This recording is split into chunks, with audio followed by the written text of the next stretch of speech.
নমস্কার বন্ধু, তোমরা দেখছো তোমাদের প্রিয় ইউটিউব চ্যানেল জিএস গুরু পুরুলিয়া। আমি সঙ্গে রয়েছি নিখিল।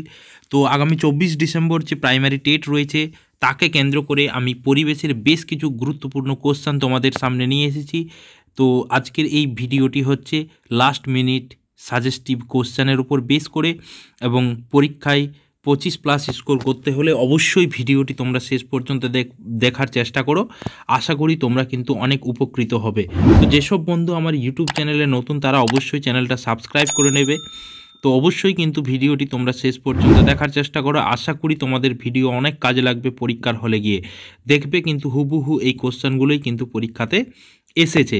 তো অবশ্যই বন্ধু শেষ পর্যন্ত ভিডিওটি দেখার চেষ্টা করো। আর যদি ভিডিও ভালো লাগে অবশ্যই লাইক করবে, শেয়ার করবে, কমেন্ট করবে।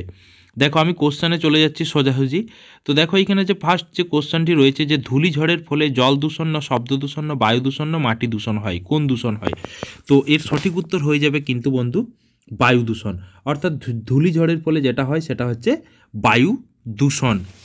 যেখানে কিন্তু দূষণ, এই দূষণ চ্যাপ্টারটা কিন্তু খুব ইম্পর্ট্যান্ট, এবং এখান থেকে কিন্তু অনেক কোশ্চেন তোমরা অবশ্যই পেয়ে যাবে। ওকে, তো ফার্স্ট কোশ্চেন হয়ে গেল ধূলিঝড়ের ফলে হয় বায়ু দূষণ। ঠিক আছে, একটু জেনারেল সেন্স কাজে লাগাবে তাহলেই কিন্তু এই কোশ্চেনগুলোর অ্যান্সার করতে পারবে। নেক্সট হচ্ছে দেখো ক্লোরোফ্লুরো কার্বনের সংকেত কি? এসি ন সিএফসি ন সিপিসি ন সিডাব্লিউসি। তো এর সঠিক উত্তর হয়ে যাবে কিন্তু সিএফসি, ক্লোরোফ্লুরো কার্বন, যেটা কিন্তু গ্রিন হাউস গ্যাসের প্রধান উৎস। এটাও কিন্তু কোশ্চেন হতে পারে যে নিম্নলিখিত কোনটি green house gas? Chlorofluoro carbon. তো সবচেয়ে বেশি গুরুত্বপূর্ণ জিনিস যেটা সেটা রয়েছে কার্বন ডাই অক্সাইড। ঠিক আছে, দেখো নেক্সট হচ্ছে এবার দেখো আর্থ আওয়ার পালন করা হয় 1 ঘন্টা 2 ঘন্টা 3 ঘন্টা না 24 ঘন্টা? অ্যাকচুয়ালি আর্থ আওয়ার এটা প্রথম শুরু করেছিল কে? এটা প্রথম শুরু করেছিল কিন্তু অস্ট্রেলিয়া। এটাও তোমরা অবশ্যই মনে রাখবে যে আর্থ আওয়ার পালিত হয় কোথায়? অস্ট্রেলিয়াতে। ঠিক আছে, তো কতক্ষণ সময়ের জন্য? 1 ঘন্টা। ঠিক আছে, 1 ঘন্টা হচ্ছে আর্থ আওয়ার, যাতে যেভাবে আমাদের গ্লোবাল ওয়ার্মিং হচ্ছে। তো 1 ঘন্টা। দেখো এরোপ্লেনে ব্যবহৃত জ্বালানিটির নাম কি? এরোপ্লেনে ব্যবহৃত জ্বালানিটির নাম কি? তো এর সঠিক উত্তর হয়ে যাবে কিন্তু গ্যাসোলিন। ঠিক আছে, নেক্সট দেখো এখানে যে গবাদি পশুর মলমূত্র থেকে যে গ্যাস পাওয়া যায় তার নাম কি? তো এর সঠিক উত্তর হয়ে যাবে কিন্তু মিথেন।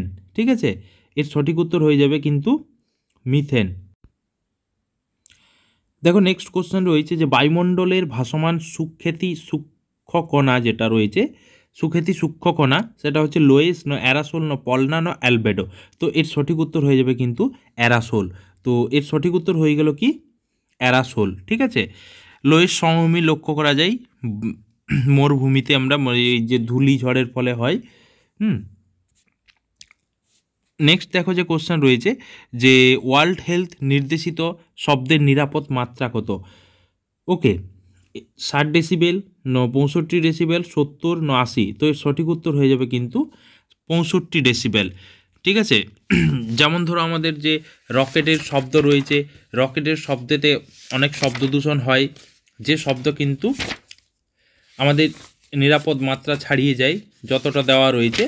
যে সাইরেনের শব্দ 130 ডেসিবেলের বেশি হয়, বা রকেটের শব্দ, এগুলো কিন্তু যেগুলো আমাদের শব্দ দূষণ ঘটায়। ওকে, ঠিক আছে, এগুলো তোমরা মনে রাখবে। যেটা রয়েছে যে রকেটের শব্দ প্রায় 170 ডেসিবেল। যেমন ধরো গাছ থেকে পাতা পড়ার শব্দ হচ্ছে 0 ডেসিবেল। ওকে, এটাও তোমরা মনে রাখবে।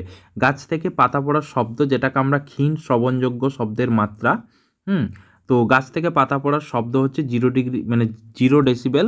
সাইরেনের শব্দ হচ্ছে 130 ডেসিবেল, এবং রকেট উৎক্ষেপণের শব্দের যে নিরাপদ মাত্রা ছাড়িয়ে যায় যেটা, তো সেটা হচ্ছে আমাদের 170 ডেসিবেলের বেশি। তো আমাদের নিরাপদ মাত্রা হচ্ছে 65। এটা এই ধরনের কোশ্চেনও হতে পারে কিন্তু, যে মানুষ যেটা শুনতে পায়, অর্থাৎ কি কোশ্চেনটা হচ্ছে যেসব শব্দ মানুষের শুনতে ভালো লাগে, সেটা যেমন কি বললাম যে শ্রুতি মধুর শব্দ। তো মানুষের শব্দ সহন মাত্রা হচ্ছে 65 ডেসিবেল। এর বেশি মাত্রায় হলেই কিন্তু শব্দ দূষণ হয়। ঠিক আছে, নেক্সট দেখো এখানে হচ্ছে শব্দ দূষণের ফলে মানে যে রোগ তৈরি হয় সেই রোগটার নাম কি, বা রোগ মানুষের শরীরে যেটা হয়, ডায়রিয়া, উচ্চ রক্তচাপ, ব্রঙ্কাইটিস না কলেরা। তো এর সঠিক উত্তর হয়ে যাবে কিন্তু উচ্চ রক্তচাপ, হাই প্রেসার। ঠিক আছে, নেক্সট দেখো যে কোশ্চেন রয়েছে যে সাইলেন্স পোর্ট নয়, এখানে ভুল হয়ে গেছে, এটা সাইলেন্স বোর্ড। ঠিক আছে, সাইলেন্স বোর্ড তোমরা কোথায় লক্ষ্য করবে, কলকারখানায় না স্টেশনে না হাসপাতালে না বাজারে। তো এর সঠিক উত্তর হয়ে যাবে কিন্তু হাসপাতালে। হাসপাতালে নো হর্ন জোন কিন্তু লাগানো থাকে, সাইলেন্স জোন এটা। ঠিক আছে, নেক্সট হচ্ছে দেখো শব্দের তীব্রতা মাপক যন্ত্রের আবিষ্কর্তা কে। ঠিক আছে, এটাও কিন্তু খুব গুরুত্বপূর্ণ একটা কোশ্চেন, যে ডারউইন, আইনস্টাইন না গ্রাহাম বেল না নিউটন। তো শব্দের তীব্রতা মাপক যন্ত্রের আবিষ্কার হচ্ছে গ্রাহাম বেল। বাকি অপশানগুলো তোমরা যদি লক্ষ্য করো তাহলে অবশ্যই কিন্তু এই কোশ্চেনের অ্যান্সার করতে পারবে, এবং এটা হচ্ছে খুব ইম্পর্ট্যান্ট একটা কোশ্চেন। ঠিক আছে, নেক্সট দেখো যে যেসব শব্দ শুনতে ভালো লাগে তাকে সুর বর্জিত শব্দ না সুরযুক্ত শব্দ না কর্কশ শব্দ না সুমধুর শব্দ। তো এর সঠিক উত্তর হয়ে যাবে কিন্তু সুমধুর। তো এর সঠিক উত্তর হয়ে গেল সুমধুর শব্দ। নেক্সট দেখো যেটা রয়েছে যে 0°C উষ্ণতায় বাতাসে শব্দ তরঙ্গের গতিবেগ কত। তো 0°C উষ্ণতায় বাতাসে শব্দ তরঙ্গের গতিবেগ হচ্ছে 330 না 331 না 332 না 333 মিটার পার সেকেন্ড। তো এর সঠিক উত্তর হয়ে যাবে কিন্তু 331 মিটার পার সেকেন্ড। খুব ইম্পর্ট্যান্ট কিন্তু কোশ্চেন, 0°C উষ্ণতায় বাতাসে শব্দ তরঙ্গের গতিবেগ হচ্ছে 331 মিটার পার সেকেন্ড। নেক্সট দেখো রয়েছে যে নিম্নলিখিত কোনটির মাধ্যমে মাটির দূষণ নিয়ন্ত্রণ করা যায়। দেখো এখানে হচ্ছে 4টা অপশান রয়েছে, যে বর্জ্য হ্রাস, পুনর্ব্যবহার এবং পুনরায় উপযোগী করে তোলা, নিষ্পত্তিকৃত নর্দমা থেকে বায়োগ্যাস উৎপাদন করা, জৈব মানে চাষ প্রচারের সচেতনতা কার্যক্রম পরিচালনা করা, এবং ওপরের সবকটি। তো এটার সঠিক উত্তর হয়ে যাবে কিন্তু ওপরের সবকটি। ওকে, এই কোশ্চেনগুলো একটু কিন্তু তোমরা পুরো কনসেপ্ট বেস এবং তোমরা ভাবনা চিন্তা করে বারবার প্রশ্নটা পড়লেই কিন্তু এর উত্তর করতে পারবে। নেক্সট দেখো রয়েছে যে কীটনাশক, পেস্টিসাইড যেটাকে বলেছি আমরা। তো এইখানে আছে আমি ওয়ান ওয়ার্ড সাবস্টিটিউশন পড়ানোর সময় বলেছিলাম সাইড, CIDE। তো এইখানে আছে রয়েছে পেস্টিসাইড। তো এই সাইড কথাটার অর্থ কী? ঠিক আছে, ক্ষতি করা, নিয়ন্ত্রণ করা, হত্যা করা না আত্মহত্যা করা। তো এর সঠিক উত্তর হয়ে যাবে কিন্তু টু কিল। ঠিক আছে, টু কিল, হত্যা করা।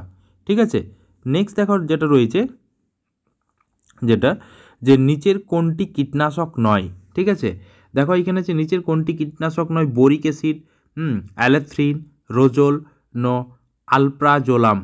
ঠিক আছে, তো এর সঠিক উত্তর হয়ে যাবে কিন্তু আলপ্রাজোলাম। ঠিক আছে, আলপ্রাজোলাম তোমরা মনে রাখবে, এটা কিন্তু কীটনাশক নয়। ওকে, এই নয় ওয়ার্ডটা তোমরা কিন্তু ভালো করে মনে রাখবে। দেখো আলপ্রাজোলাম এটা কি অ্যাকচুয়ালি, এটা হচ্ছে একটা ট্রাঙ্কুইলাইজার, যা উদ্বেগ এবং আতঙ্কের আক্রমণের চিকিৎসায় ব্যবহার করা হয়। অ্যাংজাইটি চিকিৎসার জন্য কিন্তু এটা ব্যবহার করা হয়ে থাকে। সর্বাধিক ব্যবহৃত কীটনাশক টক্সাফিন। টক্সাফিনটা কি? এটা হচ্ছে কার্বামেট ন অর্গানোফসফেট ন অর্গানোক্লোরিন ন অ্যান্টিবায়োটিক। তো এর সঠিক উত্তর হয়ে যাবে কিন্তু অর্গানোক্লোরিন। ঠিক আছে, তো এর সঠিক উত্তর হয়ে গেল কি অর্গানোক্লোরিন। কোনটা? টক্সাফিন। টক্সাফিন হচ্ছে একটু কি অর্গানোক্লোরিন। ঠিক আছে, এবার দেখো যে এখানে পাইরেথ্রাম একটা প্রাকৃতিক কীটনাশক থেকে উদ্ভূত হয়। ঠিক আছে, তো কী নাম?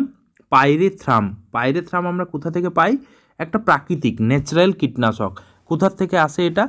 ক্রোকাস ন ড্যাফোডিল ন দেখো এখানে যে রয়েছে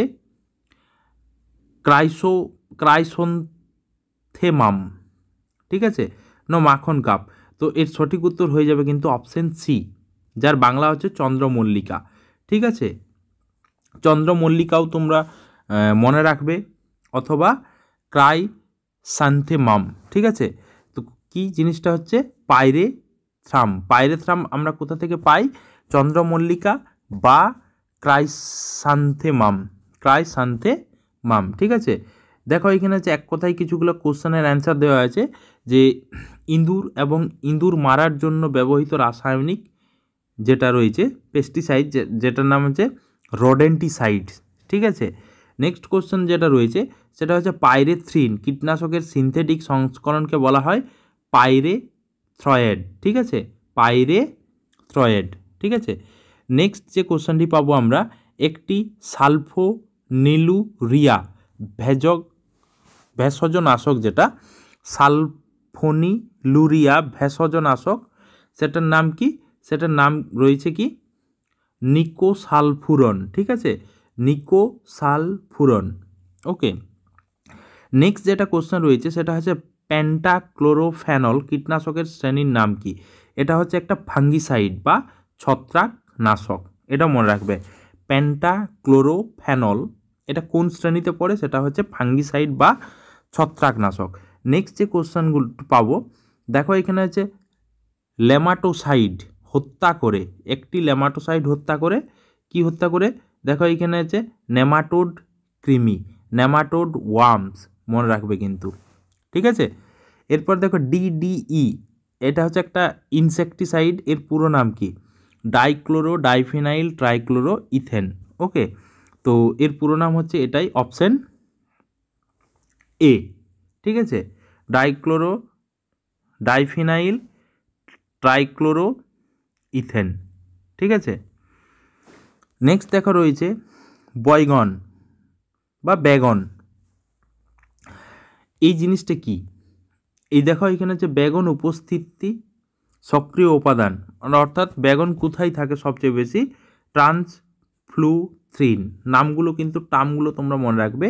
ট্রান্সফ্লুথ্রিন, মেলাথিয়ন, কার্বোফুরান, আলোকডিকার্ব। তো এর সঠিক উত্তর হয়ে যাবে ট্রান্সফ্লুথ্রিন। ট্রান্সফ্লুথ্রিন। আমরা এতে কি থাকে? বেগন থাকে, BAYGON। ওকে। নেক্সট দেখো যে কোশ্চেন রয়েছে ডিডিটি। ঠিক আছে, ডিডিটি কি? ডিডিটি হচ্ছে কি বায়োডিগ্রেডেবল, অর্থাৎ পরিবেশের সাথে মিশে যায়, অবায়োডিগ্রেডেবল, দ্যাট মিনস হচ্ছে নন বায়োডিগ্রেডেবল, বৃদ্ধিবর্ধক, ট্রানকুইলাইজার। তো এর সঠিক উত্তর হয়ে যাবে কিন্তু নন বায়োডিগ্রেডেবল, অবায়োডিগ্রেডেবল, অর্থাৎ এটা কিন্তু পরিবেশের সাথে মিশে না। ডিডিটি এটা একটা মানে পেস্টিসাইড তোমরা বলো। যে সর্বাধিক ব্যবহৃত কীটনাশক বেনজিন হেক্সাক্লোরাইড, BHC, এর পুরো নামটা কিন্তু তোমরা মনে রাখবে। ঠিক আছে, কি নাম? দেখো যে BHC বেনজিন হেক্সাক্লোরাইড, এটা কি? এটা কোন পর্যায়ের? এটা হচ্ছে অর্গান ফসফেটস, ট্রায়াজিন, অর্গানোক্লোরিন, কার্বামেট। তো এর সঠিক উত্তর হয়ে যাবে অর্গানোক্লোরিন। ঠিক আছে, অর্গানোক্লোরিন। ঠিক আছে। এবার হচ্ছে বোর্দো। বোর্দো এটা কিসের মিশ্রণ? ঠিক আছে, বোর্দো এটা কিসের মিশ্রণ? Copper sulphate plus quick lime, copper sulphate plus slake lime, magnesium দুধ, কুইক লাইম, ম্যাগনেসিয়াম দুধ, স্লেক ল। তো এর সঠিক উত্তর হয়ে যাবে copper sulphate plus quick lime. মানে হচ্ছে কি কপার সালফেট, লাইম আর ওয়াটার, এই দুটোর মিশ্রণেই, মানে তিনটের মিশ্রণেই হচ্ছে কিন্তু বোর্দো। ঠিক আছে। এইগুলো কিন্তু যে কোশ্চেনগুলো আমি বললাম আজকে, আমি তোমাদের সামনে যেগুলো আলোচনা করলাম, সত্যি খুব গুরুত্বপূর্ণ কোশ্চেন। তোমরা পরীক্ষার হলে অবশ্যই কিন্তু কোশ্চেনগুলো পাবে। সুতরাং ভিডিওটি শেষ পর্যন্ত দেখার চেষ্টা করো। যদি বন্ধুরা ভিডিওটি ভালো লাগে অবশ্যই লাইক করবে, শেয়ার করবে, কমেন্ট করবে। Thank you.